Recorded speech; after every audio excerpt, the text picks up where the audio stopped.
Look out, world, there's a new team of legal eagles at the Phoenix Law offices. Once confined to the small pair of screens that were the Nintendo DS and 3DS, developer Capcom finally brings Ace Attorney titles 4 through 6 to the big screen in the Apollo Justice Ace Attorney Trilogy. Though technically they aren't officially numbered, these games are very much a continuation of the original 3 Ace Attorney games, starring Phoenix Wright and his penchant for solving murders and the occasional theft on the fly. The original localized Ace Attorney games were an unexpected hit for the company, who proceeded to bring just about every game over to the States. Naturally, a solid set of games at Phoenix means we need new protagonists to keep the show going, and who better to do that than Apollo Justice in these fun, great visual novels. But not so fast. Let me show you why these games, and this series, are a household name for my family and I.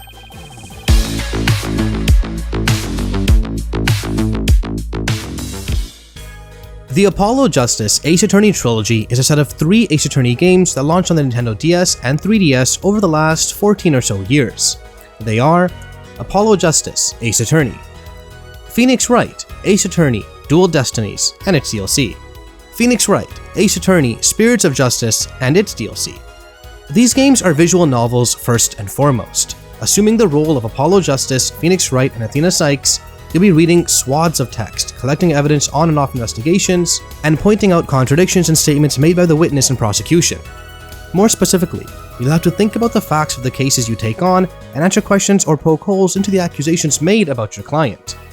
The Ace Attorney games have 2 modes of play: investigations and cross-examinations. When you're investigating a case, you'll have to examine crime scenes and other related areas to gather evidence and talk to witnesses. Some witnesses are forthcoming with information, while others are more skittish and require prodding, either with evidence or through insights the playable character has, such as Apollo's ability to sense when someone is tensing up, or Athena's incredible power to sense emotions from people's voices.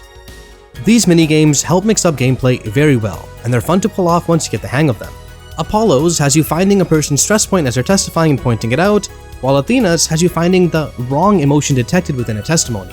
Outside that, be prepared to do other people's jobs like adjusting for and matching fingerprints. Off the field, you'll be in the courtroom. These courts pit the defense and prosecution face to face as they battle it out to get their desired verdicts. Typically, the prosecution will state their claim, call up witnesses, and it's up to you to break their defenses by pressing testimonies sentence by sentence, finding contradictions and presenting the necessary evidence, pointing out problematic areas in diagrams and 3D models, and so on and so on. If the court cannot reach a verdict, it drags on to the next day and leads to another investigation sequence or one final courtroom showdown. Without bringing up the game story yet, I can tell you that Ace Attorney's puzzles are fun to work out. Each statement you break down brings you closer to the truth, and it can be immensely satisfying once you figure out the meaning of a particular piece of evidence sitting in the court records. But even when you are not doing the lawyer stuff, it's always fun to watch cases play out between the eccentric protagonists, picky and brash prosecutors, the easily convinced judge, and the outright weirdo witnesses that will all work together to rag on the defense whenever possible. Don't come into these games expecting your typical jury duty. You'll laugh and even cry on the way to the finale. So my siblings and I have been playing these games for years as they've been coming out. More specifically, I played them first and they monkey seed monkey dude, because of course, all their good taste comes from me. But I digress. Having this collection on the big screen is great, because as I was playing through these games once more, my family and I were glued to the screen trying to figure out the right answers and remembering fun story beats as I pressed on. The downside is that occasionally the game's logic may betray your thinking. You might be thinking too far ahead and present the wrong evidence, even though, logically, Apollo and co. should be able to reach the same conclusions with said evidence, or pointing out specific areas gets annoyingly specific, and the game's cursor can be a bit finicky with an analog stick. But these issues don't come up too often. Though these games were made with 2 screens in mind, Capcom has done a great job adapting them to one giant television screen. Apollo Justice's HD sprites look crisp, even if they're not the dirty looking pixel art that I love from the DS games. While Dual Destinies and Spirits of Justice, the 3D entries, have been made to run at 4K, and their animated cutscenes can finally shine at 720p-ish instead of on a 240p screen, if that. Not only this, the trilogy offers many nice quality of life options such as an auto reading, unread text skipping, text box transparency, being able to save effortlessly at any point, which is very useful, trust me, and even a story mode that lets you sit back and relax as the game quite literally plays itself. Gameplay aside, these titles are ultimately visual novels first and foremost. You not only need writing that's engaging, but also proper pacing and really good build up to the climax of the case and the game as a whole. Each entry offers a moral story leading up to the finale, and after playing these games again after many years, 2 of these entries are great at this, and 1 of them falls flat in its face. It's best if I explain each entry, but no spoilers, I solemnly swear. When Apollo Justice's game first launched in Japan way back when, it was the latest entry some years after the original 3 Ace Attorney games on the Game Boy Advance. This entry follows the story of a greenhorn lawyer aptly named after the title of the game, who ends up taking his first case a lot sooner than he expected. This entry in the series is an unexpected favorite of mine, as it takes twists and turns with the usual formula from prior games, and makes each of its 4 cases a rollercoaster experience. Phoenix, once a lawyer loved by many for his keen ability to defend, has lost his attorney's badge and has become a deadbeat dad, complete with wearing sandals even in the coldest of weather. Why this happened and how it got to this point is told really well through unexpected breakthroughs in each case, and how the game ties everything up in the end with its messaging on Japan's legal system is fantastic. Playing this game again has only made me appreciate it even more. The cases are fun, barring case 3's padding, the characters are fun and ridiculous as can be, and this is the entry that actually left me holding back tears in the end. So, many years later, the series would continue once again in the form of Phoenix Wright Ace Attorney Dual Destinies, the first 3D entry in the series. Dual Destinies takes our beloved characters into the 3D space, complete with the exact style of animation found in prior games. You might like it, or you might find it weird to look at, particularly Apollo, as he looks like a blob of brown Play-Doh with teeth when he gets caught off guard.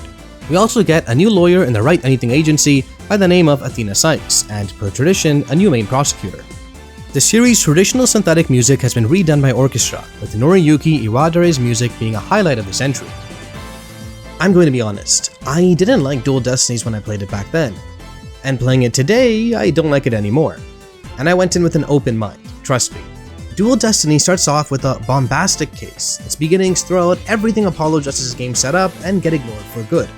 Once again, the Dark Age of Law is running rampant for some reason, so you watch this retread of a story arc over the course of the game. The new prosecutor, Black Quill, and the main cast offer fun backtalk between one another, but moment-to-moment conversations can't really cover up just how much of a slog Dual Destinies is to go through. I take issue with Phoenix's character, who feels like they've regressed from prior entries, but I really couldn't help and take issue with Apollo's character, who seems to be more aggressive than he's ever been compared to what he's had to deal with before. Dual Destinies also sheds the examination button and keeps them exclusive to crime scenes, losing out on much-needed flavor text that I enjoyed from the previous games. And more importantly, the cases have high stakes, but were arguably much less interesting than some of the earlier titles. Mind, as the series continues, each entry gets wordier and wordier, and this one in particular suffers for that because of constant flashbacks and explanations that ends up circling right back to points argued 20 minutes ago. This is the only game I turned on the unread text skipping function for, and in the end I couldn't finish it. Its finale may appear grand, but it's more like something out of a Professor Layton game without the charm. I had more fun reading The Great Ace Attorney over this entry, and I'm not particularly fond of that game. And now we're left with Phoenix Wright Ace Attorney Spirits of Justice. This entry takes Phoenix Wright out of America and into the heart of Kraken, a secluded land in the mountains with a dark that envelops it. And of course, our boy Phoenix finds himself unintentionally setting off a rebellion just by doing his job. This entry splits perspectives between Athena, Apollo, and Phoenix as they run into trouble and tackle it head on. Spirits of Justice is where the series really found its footing. Not just with what they can do with 3D, but also with its writing. This game is a favorite of mine, despite building off Dual Destinies. Spirits of Justice offers more than just animated cutscenes this time around. You'll be seeing motion captured in-engine scenes and new ways to investigate evidence and point them out to the prosecution. Being able to examine everywhere is back, and the chatter between cast members is as fun as it always is. But this game is also the longest in the series, each case taking up more and more of your time. Pacing is an issue here and there, but points of discovery and gameplay breakups, such as a Divination Seance minigame, make this entry particularly engaging. Even better, leaving the country to another that's struggling with its own sense of justice makes for a compelling story. Phoenix Wright keeps his composure even when things get really bad for him, but his abilities to think outside the box and dish out the occasional comeback against the people who are very much against him makes for a great read. The revelations made in this game are great, and you won't be disappointed with Spirits of Justice. Side note, but these 2 3D entries have a fun little extra. It's pretty enjoyable watching the localization team squirm as they really try hard to convince the reader that yes, Ace Attorney really, absolutely, positively takes place in America. You'll see what I mean. This collection also comes with goodies in the form of concept art, music from each of the games, as well as being able to set them to the main menu, a gallery where you can view individual sprites and backgrounds, and more. Looking at the concept art was great, my siblings rightly screaming out, "That's what they were gonna look like? What a goober!" at some very particular sketches of certain characters. This section of the game is a lot of fun and contains spoilers, obviously, so come back to it once you finish the titles. Heck, I think it's a good idea to play the original Ace Attorney trilogy, currently on Game Pass, not because you need to, each entry is a clean slate of sorts, but the build-up and payoff for character stories will only be sweeter when you find out how things came to be. I love the original trilogy, and I won't pass up on a moment to recommend it, and I hope to see the series continue in this decade. Barring a middling middle entry, the Apollo Justice Ace Attorney trilogy brings a set of great games from a series I love to the big screen. There's no beating around the bush on this one. This collection does Apollo justice.